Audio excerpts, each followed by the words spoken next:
So here is the Kluger KXS 2011 head unit already removed out to this place, and now look at the back. How many connector? First, this is the top connector plug into the small LCD. So this one has all the what they call information and the little camera. So just leave it unplugged and then we can put it back. Don't do anything on this. Look it down. There are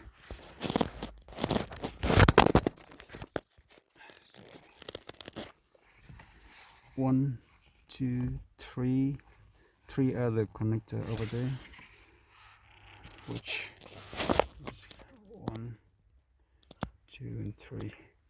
So they will be the power connector, speaker connectors, and steering wheel control connector. Also it has a sort of connector here, which is going for the emergency button, and other thing on the other side is actually the airbag indicator, and the last thing is the radio plug, which actually it has two, one standard already in place and one small one which spare for, I think, DAB, which is not available on this car by now. So we just unplug all of them and get it in later with the new head unit.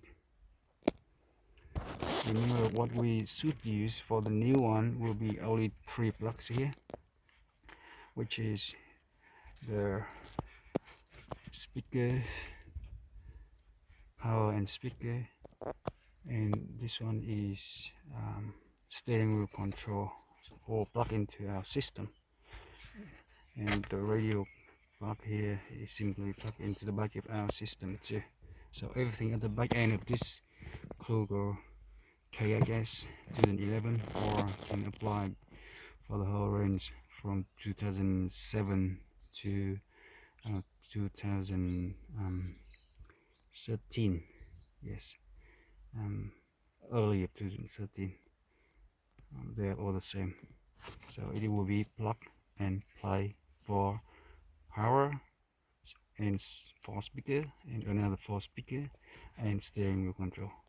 Everything here is plug and play to our head unit. We have ready system. So easy and easy.